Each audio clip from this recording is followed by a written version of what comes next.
Ticket మీద బాబు గారితో భేటీ ఏంటి, ఏ అంశాల మీద చర్చించారు? ఏదైతే నిన్న అనౌన్స్ చేసిన లిస్ట్ ఉందో ఫస్ట్ ఆ లిస్ట్ మీద చాలా మంచి పాజిటివ్ రెస్పాన్స్ వచ్చిందని చెప్పడం జరిగింది.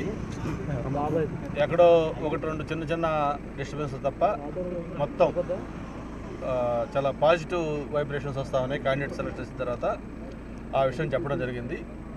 అలాగే నా విషయానికి సంబంధించి కూడా ఏదైతే గత కొద్ది రోజులుగా ఈ చీపురుపల్లికి సంబంధించి వస్తున్న వార్తలకు సంబంధించి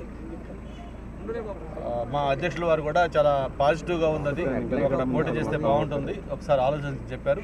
నేనైతే నాకున్న నా ఒపీనియన్ కూడా చెప్పాను. నేను విశాఖపట్నం జిల్లాలో ఉండాలనుకుంటున్నాను, దట్టు టీమ్ లీడ్ ఇచ్చి కంటెస్ట్ కూడా అనుకుంటున్నా అని చెప్పడం జరిగింది. ఓకే, లీవ్ టు మీ, నేను ఒకసారి ఆలోచించి చీపురుపల్లి భీమ్లా నీకు ఏది బాగుంటుందో చూసి డెఫినెట్గా నేను నిర్ణయం తీసుకుంటాను. మళ్ళీ మనం ఒక 2-3 డేస్లో నేను పిలుస్తాను, కలుద్దామని చెప్పడం జరిగింది. బలవంతంగా మీరు అక్కడే చేయాలని ఆదేశించినట్టు కొంత ప్రచారం. అసలు సార్ చాలా స్పష్టంగా చెప్పారు, నువ్వు ఎక్కడైనా గెలుస్తాయి అవకాశాలు ఖచ్చితంగా నీకు ఎలక్షన్ తెలుసు, గెలుస్తావు. పార్టీ ఆలోచన దృష్ట్యా ఏది బాగుంటుంది నిర్ణయం నాకు వదిలేయి. భీమిలి ఒకవేళ చేయాల్సి వస్తే భీములు చేద్దు, కానీ లేదంటే చీపురుపల్లి చేద్దు, కానీ ఆ నిర్ణయం నాకు వదిలే, నిర్ణయం తీసుకుంటాను. ఏ విషయం నువ్వు ఆలోచించుకో, మళ్ళీ నేను పిలుస్తాను, చెప్తాను. చీపురుపల్లి చేయాలి అని బాబు గారు చెప్తే ఏం చేస్తారు, ఎలా ఉండబోతుంది? అదే అందుకే ఇప్పుడు ఇంకా చెప్పలేదు కదా, ఆయన ఆల్రెడీ సజెస్ట్ చేశారు. చీపురుపల్లి అయితే డెఫినెట్గా చాలా బాగా వస్తుంది. మొన్న ఈ వారం రోజుల నుంచి న్యూస్ వచ్చిన తర్వాత చాలా పాజిటివ్గా అన్ని రిపోర్ట్లు వస్తూ ఉన్నాయి, చాలా బాగుంది, ఖచ్చితంగా 100% గెలుస్తున్నావు అక్కడ మనం.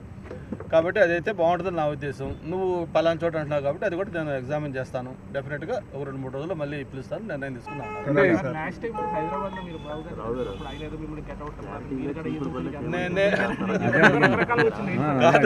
నేను సార్ని కలిసింది మీ అందరికీ తెలుసు. మొన్న TDLP మీటింగ్ 4th అయింది, ఇక్కడ కలిశాను. ఆ తర్వాత మళ్ళీ ఆయన నిజంగా కలవటం ఫస్ట్ టైము.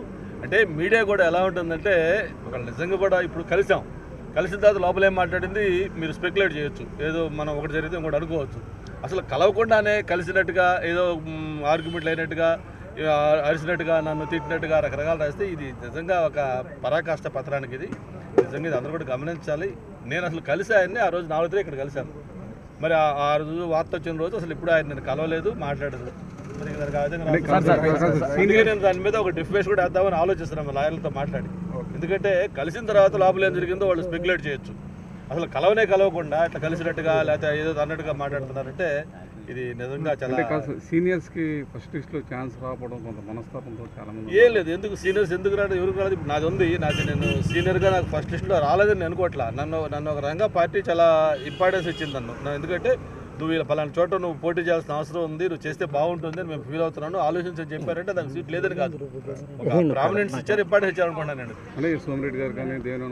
అక్కడ రకరకాల ఇప్పుడు మనకి అలయన్స్ ఉంది, కొత్తతో కొన్ని పార్టీలు ఉన్నాయి, అవన్నీ సీట్లు అడ్జస్ట్మెంట్ ఉన్నాయి, ఇవన్నీ జరుగుతూ ఉన్నాయి. ఇప్పుడు first list, second list, third లిస్టులో ఏమీ వాళ్ళు ఫస్ట్ లిస్ట్ వాళ్ళు ముందు నామినేషన్ సెలెక్షన్ చేయట్లా. అందరూ కూడా 1 రోజు 2 రోజులు లేట్ అవుతుంది తప్ప ఫైనల్గా క్యాండిడేట్స్ అందరూ ఒకేసారి నామినేషన్ వేసుకుంటారు, ఒకే టైంలో ఎలక్షన్ చేసుకుంటారు. కాకపోతే అన్ని 175 సీట్లు ఒకసారి అనౌన్స్ చేశారు కదా. మరి ఈరోజు వైఎస్ఆర్ పార్టీ ఉంది, ఇప్పుడు 7 లిస్టులు ఇచ్చారు. ఎన్ని సీట్లు అనౌన్స్ చేశారు? ఇప్పటికి కేవలం 68-70 సీట్లు అనౌన్స్ చేశారు. అవి కూడా మళ్ళీ మొత్తం సీట్లు గ్యారెంటీ కాదు, నిన్న సుబ్బారెడ్డి గారు చెప్తా ఉన్నారు మళ్ళీ వాటిలో మార్పులు చేర్పులు ఉన్నాయని. కాబట్టి ఆ విధంగా ఫస్ట్ లిస్ట్ ఇచ్చారు కాబట్టి ఏదో సీనియర్స్ అవమానం లేకపోతే వాళ్ళకి ఇబ్బంది ఏం లేదు. పార్టీ అన్ని ఆల్ యాంగిల్స్లో థింక్ చేయాలి, అన్ని ఆలోచించి క్యాండిడేట్లు అనౌన్స్ చేసుకుంటూ వస్తుంది. సార్, జనసేనకు 24 సీట్లే ఇచ్చారని చెప్పేసి వైసీపీ కాపు నేతలు కాపులకు అన్యాయం జరిగిందని చెప్పి ఆరోపిస్తున్నారు. మరి మీ అందరికీ గుర్తుంటుంది, గతంలో ఒకసారి విజయసాయిరెడ్డి గారు, నాగబాబు గారు కూడా ఆ టైంలో చిన్న చర్చలు జరిగినట్టుగా అప్పుడు వాళ్ళు ఆఫర్ చేసిన సీట్లు ఎన్నో ఒకసారి గుర్తు చేసుకోమనండి ఆయన్ని. సరే, ఇప్పుడు జనసేనకి ఎన్ని సీట్లు ఇవ్వాలి, తెలుగుదేశం ఎన్ని సీట్లు పోటీ చేయాలనేది ఈ పొత్తు పెట్టుకున్న పార్టీల మధ్య జరిగే అంతర్గత వ్యవహారం. అది వాళ్ళ దీన్ని బట్టి వాళ్ళు చేసుకొని వచ్చారు. దానికి పవన్ కళ్యాణ్ గారికిను తెలుగుదేశం పార్టీ లేని బాధ వాళ్ళకి ఎందుకు బాధ?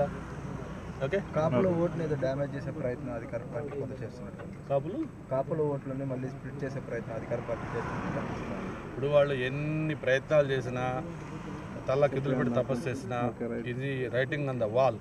ఈరోజు అనేది చెప్తున్నాను మీకు నేను, రేపు జరిగే ఎన్నికల్లో కాపులు లేకపోతే వీళ్ళు వాళ్ళది కాదు, అన్ని వర్గాల ప్రజలు ఈరోజు ఈ అధికార పార్టీకి దూరం అయ్యారు. ఏ ఒక్క వర్గం కూడా హ్యాపీగా లేని పరిస్థితి వస్తూ ఉంది. అది వైఎస్ఆర్ పార్టీ అనేది it is a sinking boat, ఒక మునుగుతున్న పడవ.